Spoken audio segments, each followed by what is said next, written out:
Hello, hello, Illuminaries. Welcome to the final segment of Female and Fabulous for the year. This month's topic is finding your purpose. My name is Karen, and I am the community manager here at Illuminate. We have been very, very blessed and grateful to have an incredible speaker with us today, Helen Buchan-Connor. She is Hi. the VP of Uncommonly Good People, and I will pass it over to her so she can tell her 30-second elevator pitch, no pressure, Too much pressure. of herself. Go for it. Hi. Thank you so much for having me.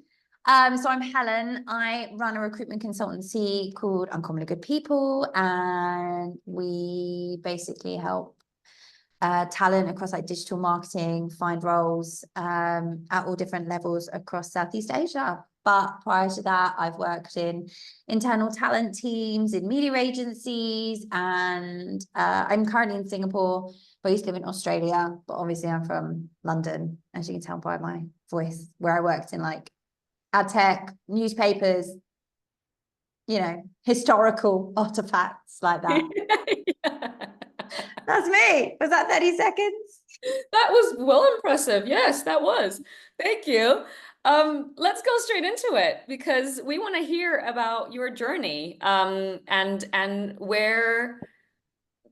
how has it been? So the journey to Uncommonly Good People happened when and how has that been going?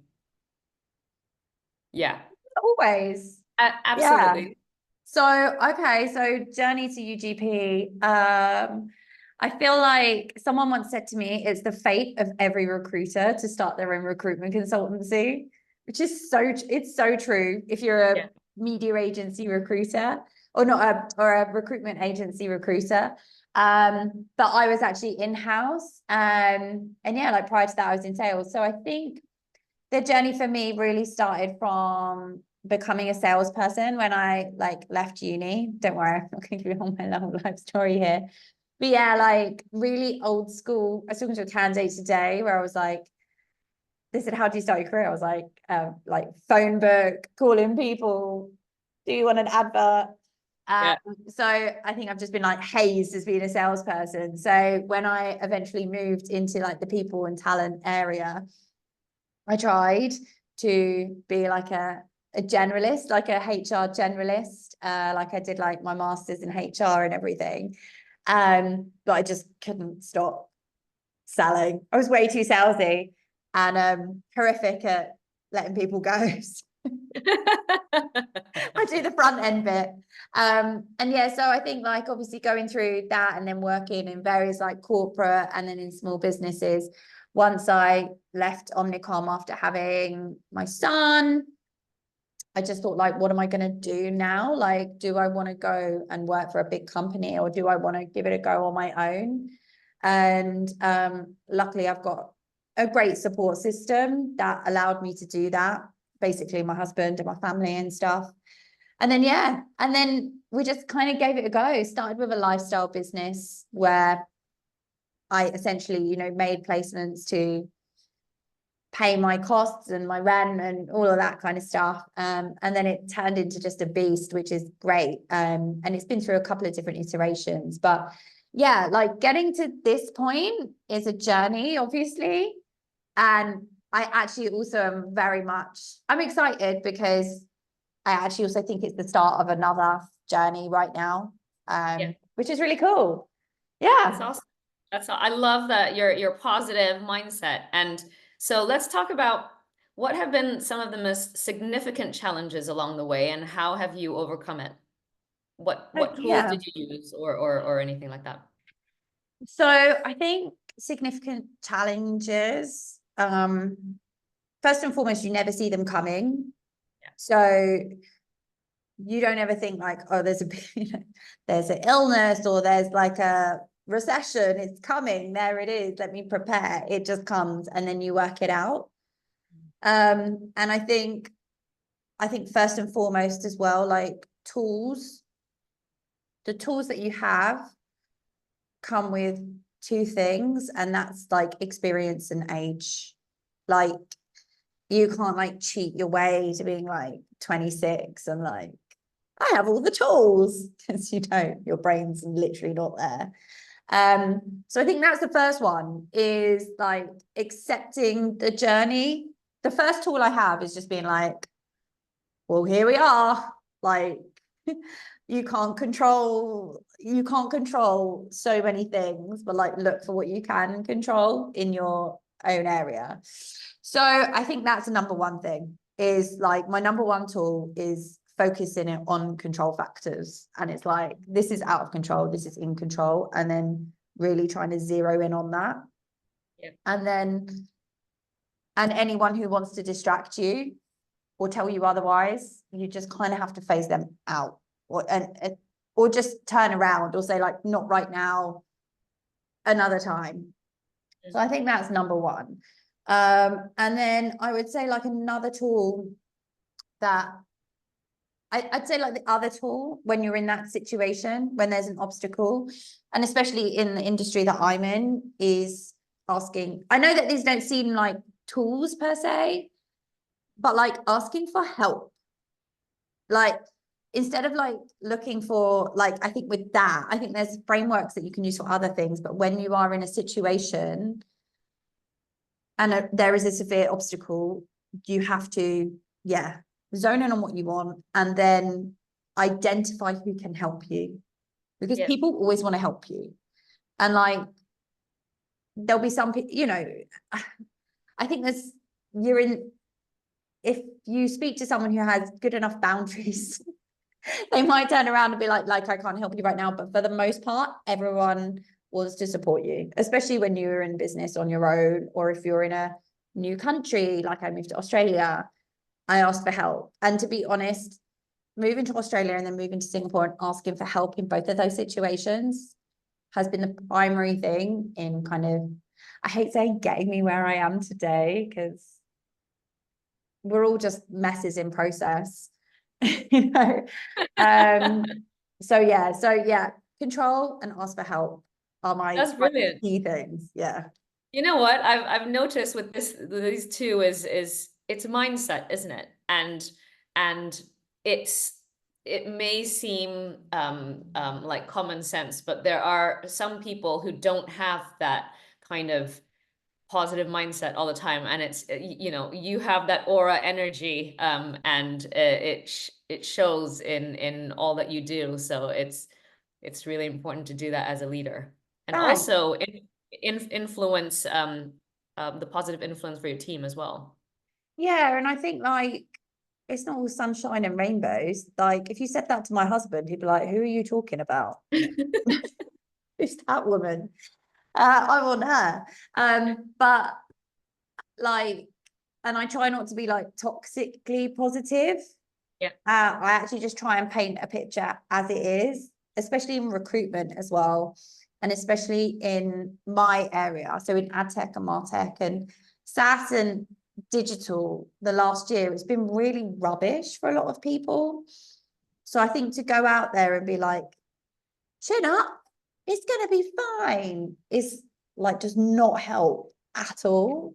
I think what I found helped actually in that situation was really like, just like we said, like assessing the control factors that you've got, and then turning around, because you can't control the market, you can't control who's going to run what country and what's going to happen and here, there, and everywhere. Or you can't turn around and say look on the bright side, because for many there isn't a bright side. But you just kind of want to be like, look, it's rubbish. It's not like it's rubbish for everyone. You're allowed to feel your emotions. You don't have to be chin up for everyone. And yeah, so I think like maybe it does come off, and thank you so much, I take it as a compliment, but I think I just try and be like to everyone, like, it's all right to sort of grow where you're planted. No, it's fine. Like, it's okay. Like, if you've got food on a table and roof over your head, like, don't worry too much about it. Like, don't worry about what other people think of you. Because the right thing will come along. That's a bit deep, isn't it? For Wednesday, absolutely. No, that's great. Thank No. you. Switching now focus to some of the topics of diversity and inclusion in recruitment. It's obviously something you're passionate about. So just checking, how do you ensure that your practices promote inclusivity, and what advice do you have for companies looking to prioritize diversity? Yeah. So first of all, I do need to flag that my team are all women. So I need to have some diversity on my team. It's great. We're a female and a female-run business, but we should probably mix it up a bit. So I think first thing is first is like recognizing what D&I is and means to different businesses and to different people, and like, and what that means to, not so much what it means to your business, but what impact it can have on your business and the areas that you can make an impact in. I think first of all, look, we're in a very interesting, like Singapore is a very interesting case study, or not case study per se, but there are so many different parameters in terms of hiring, which will have an effect on who you hire and where and at what life stage they're in. And so it's difficult. So I think the first thing I ask any employer that I work with to do is just acknowledge it. It's sort of like, it's, and I mean, hopefully you can tell from it, I'm definitely the type of person that will call someone on it politely. It's a bit like, I think, look, I think it's so tricky. It's such like, it's such a tricky subject to handle appropriately. So yeah, the first thing is to acknowledge it and to acknowledge your gaps. Like, that's exactly it. The second part is to, if I'm passionate about DE&I, but I would also always say to someone, you need to hire a specific DE&I specialist, because I won't get too deep, but I have way too much privilege to be a advisor to a business from an authentic space. So that would, and also as well, to be a ally, you have to, if you're given the privilege of being asked that question, my personal perspective is that I need to pass that question on to someone who is well qualified and not take that space.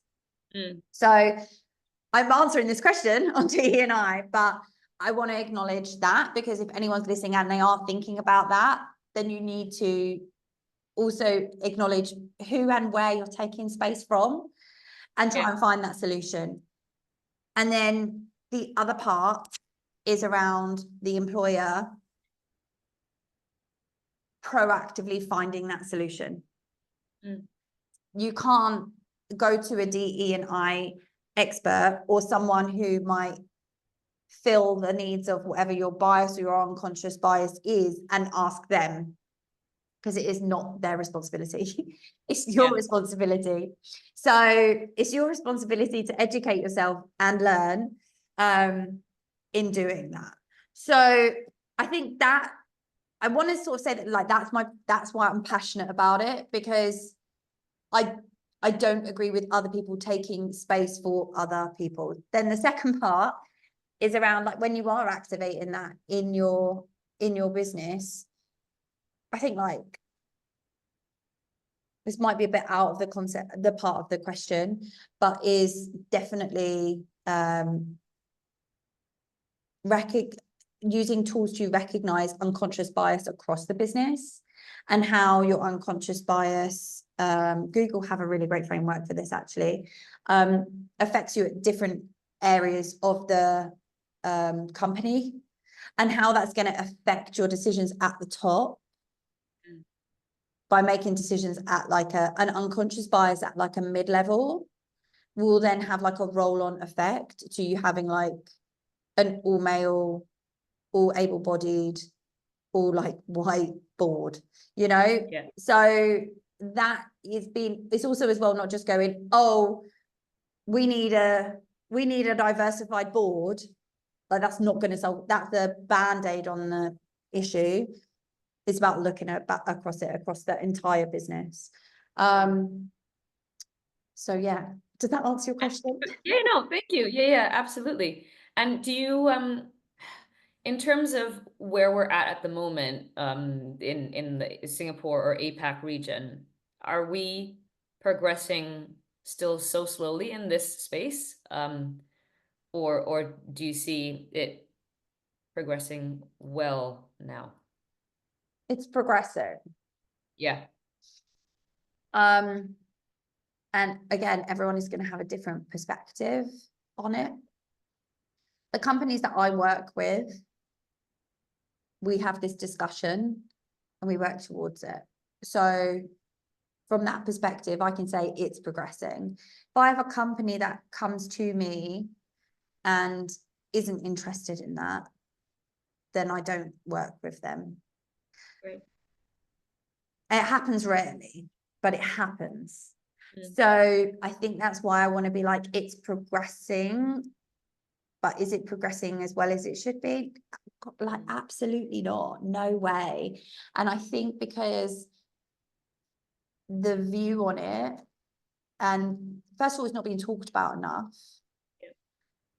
And second of all, it's really viewed in silos. So I'm really lucky in that, like, my mum actually is a DE&I, a proper DE&I expert.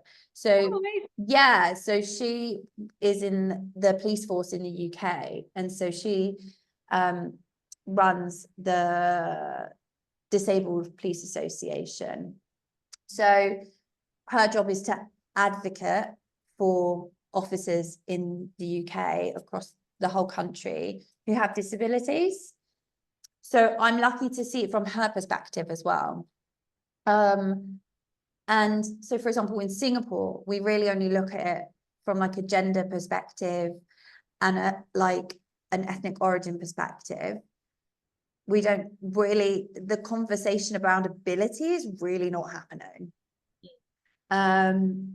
So, and around like neurodivergence, that's not happening. And it's not happening. It's just not on the national agenda, really. And people might disagree with me. And then maybe there's areas that I'm not as plugged into about it, but we're just not talking about it enough.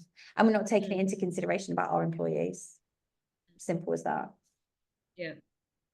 Yeah, I mean, you see this day in, day out, right? You work with people and you work with employers, so you know what the JDs look like, and that's just not in it at the moment, is it? Yeah, it's not like there's absolutely no, well, it's not, it doesn't need to be so much as, I suppose it's in a JD, but if someone is ADHD, or if they're autistic, or if they are neurodivergent in any way, like they can't communicate that in an interview because they won't get the job.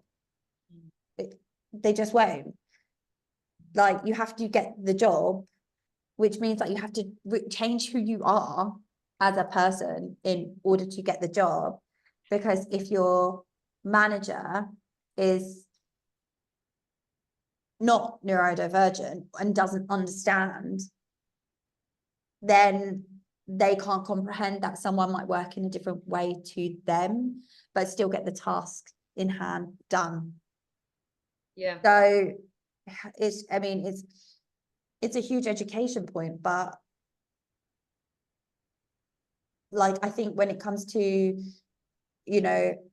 lots of different national cultures, I think in Southeast Asia, we aren't there. But that's where, I live, and that's where my expertise and everything is. But you do see it across other countries, but even they are nowhere near there. It's a work in progress. Yeah. Like women's rights, like getting the vote.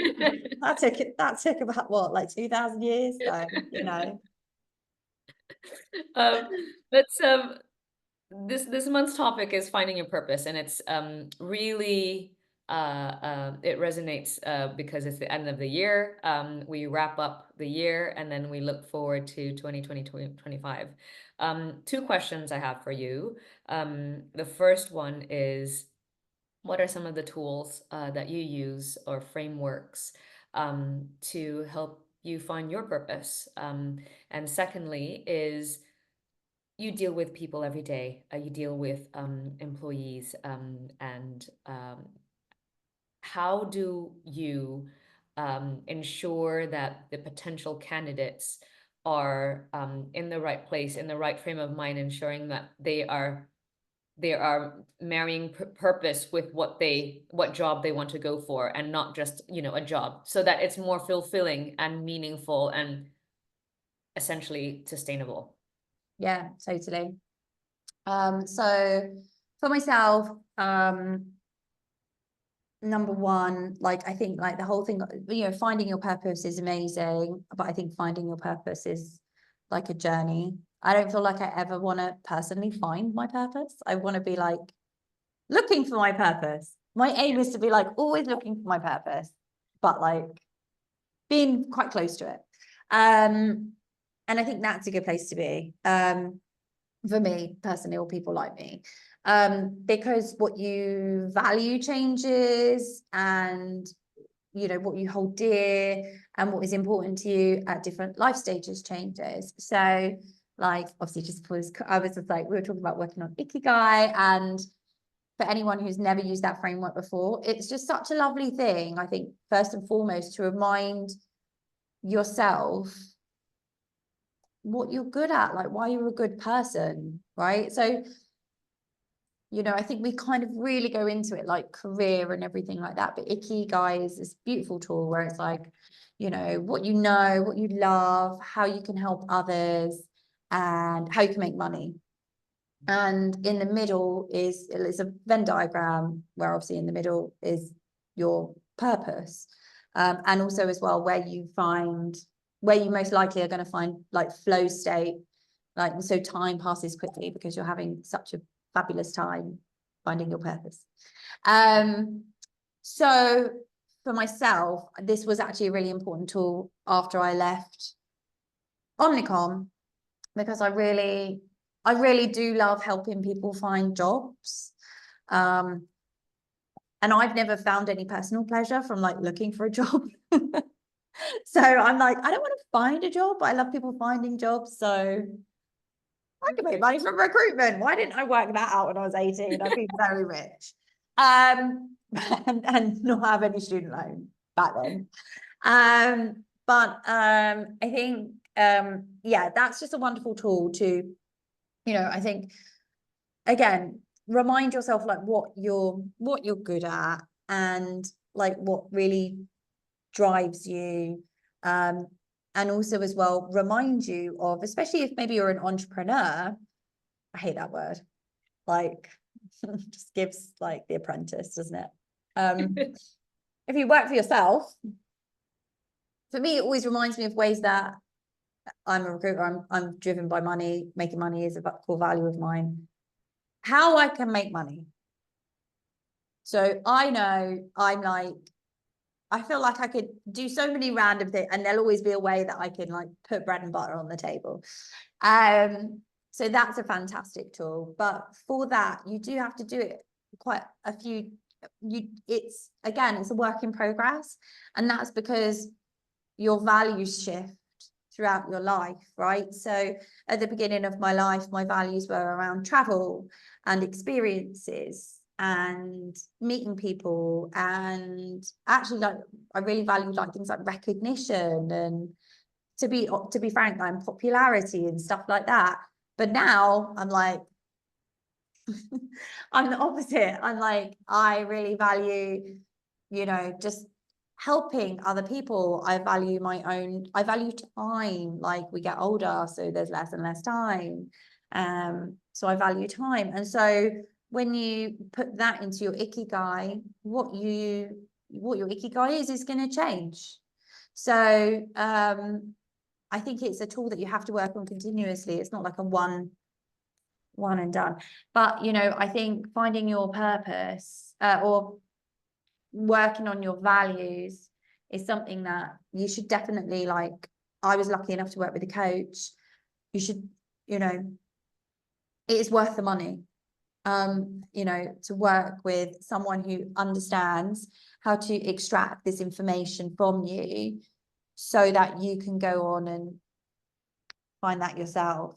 second part of the question was about your candidates and how can you help support them to ensure that they're finding their purpose in that active role, open role, and so that it's more meaningful, fulfilled, and sustainable. Yeah.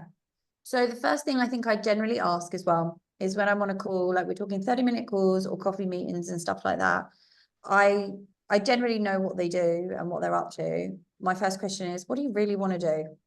Like, where do you want to be? What's the aim? Like, do you want to be here? Do you want to be in a different country? Do you want, these are big questions and they're quite personal. We won't go too much into them. I'm not going to go after women. You're going to have family. That happens. How many kids you going to have? But like what do you value? What do you like? What's important to you? Because I want to show you jobs and I want to show you the way around the industry in a way that's going to support the life that you want. So some people will be like, I'm driven by achievement, recognition, finances. And I'm like, cool, right, let's get you a sales job. Come with me, let's go. But then other people will be like, it's about the work. I just want to do good work. And then in that case, it's about connecting others who just want to do meaningful work and then who work on clients who are very, their core things are around like change. And, there are agencies that work around like changing culture and perceptions and things like that. And what I will do is generally we'll work out what they want, work out how much money they need to make, like, or want to, and then need to. And then from there, I'm like, right, let's draw you a map. Like I'll be like, I have roles. I can talk to you about these roles if you want. But what you need to do is, and it's so dull. I'm like, you need a spreadsheet. You need a spreadsheet and you need to, I always say as well, like you need to have different streams. So think of like looking for a job as something that is continual. It's not in the moment. It's something that you're always doing. And it's just what level are you doing that? So we have like, I'll be like, what's your short-term goals with roles and what types of companies do you want to be at? Long-term, like what job do you want in 5 years? And the companies you want to work out in 5 years, and what's your long-term like work stream, and how do we help start connecting you to I always say I can connect you to the short to long-term people, and just make the introductions, because yes, I'm a recruiter, I make money when I place people in jobs, but what I can also do is just identify to someone, hi, this person wants to work for you, and if I make a fee, great. If I don't, it doesn't really matter. I've made a new connection. This is someone, I just want to be seen as someone who creates a solution for someone.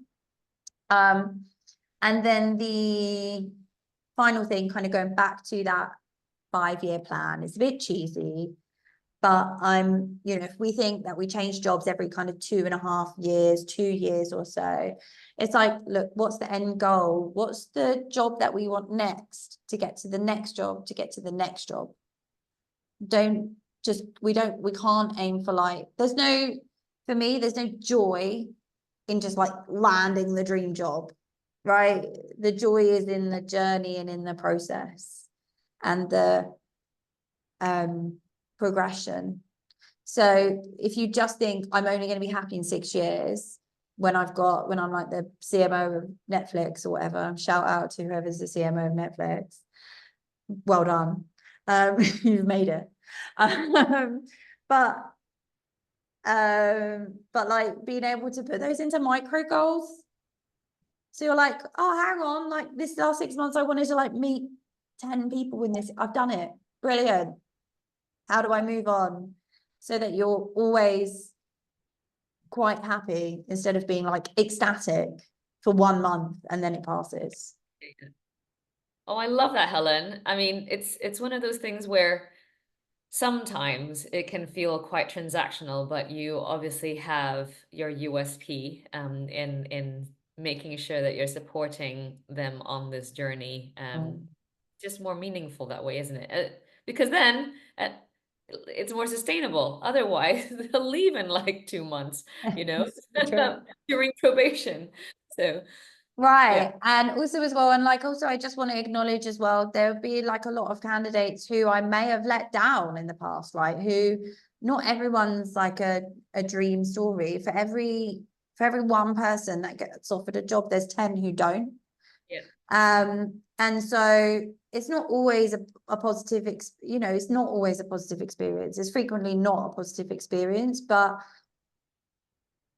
I think you just have to be as transparent as you possibly can be. And, it is an aim of mine actually for next year I just want to help everyone.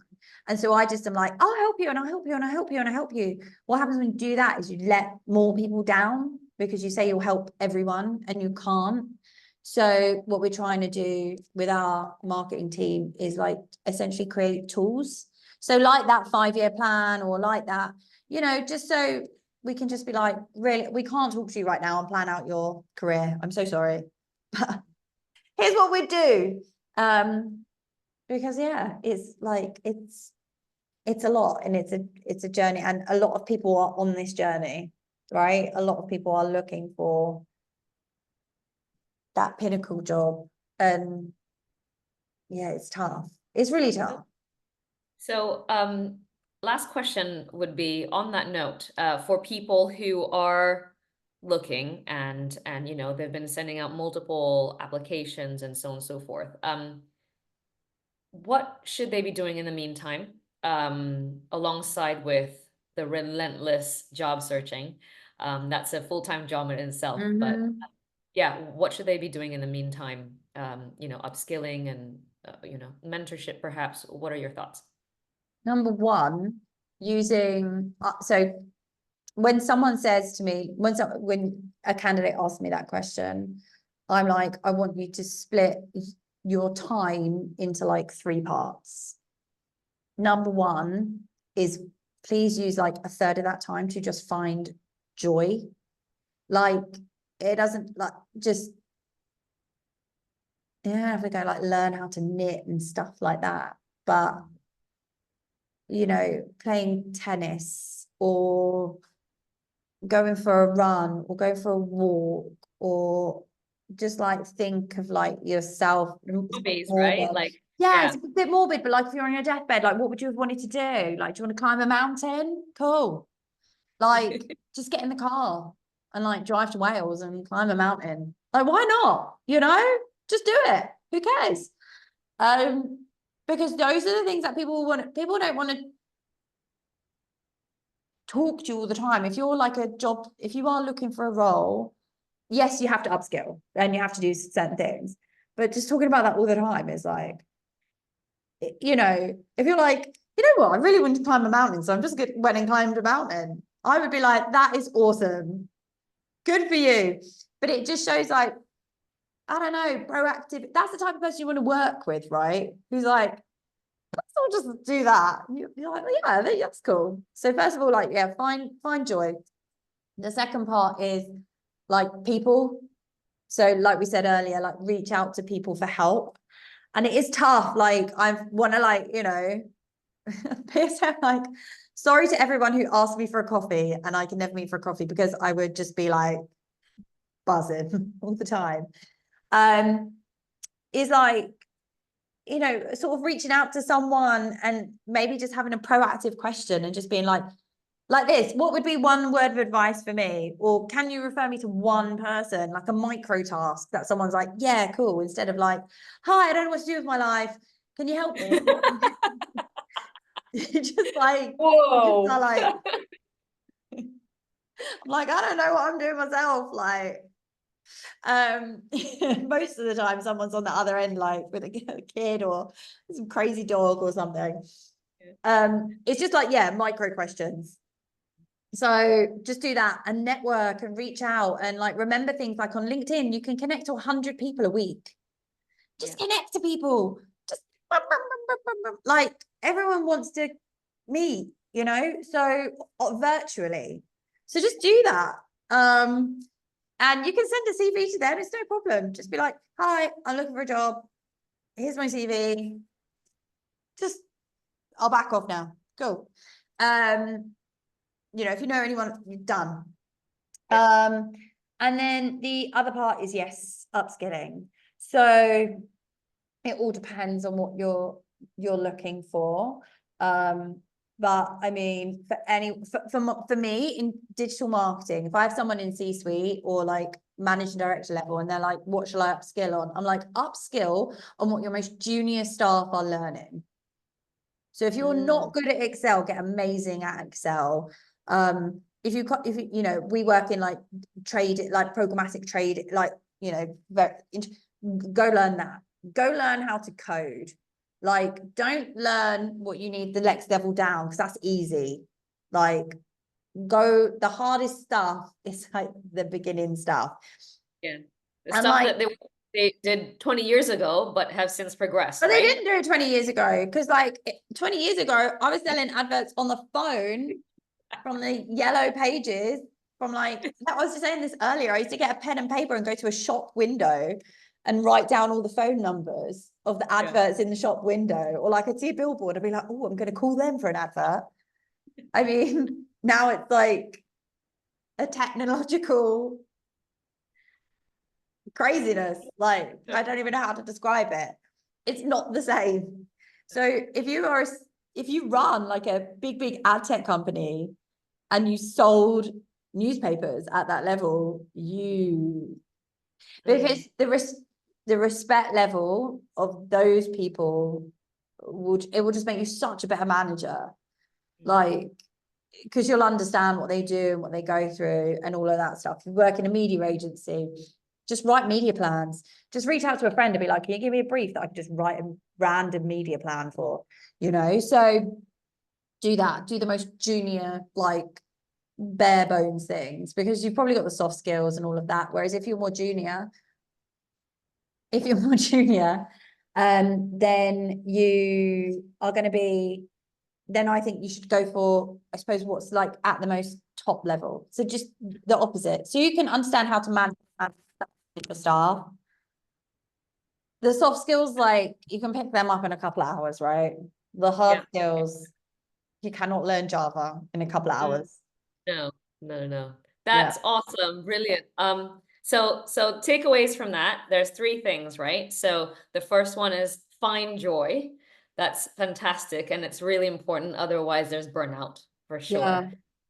Secondly is reach out for help, ask and you shall receive. And however small that may be, like you said, just micro questions, network on LinkedIn. And thirdly is upskilling, especially for those who are in the kind of C-suite level, to really just back to basics.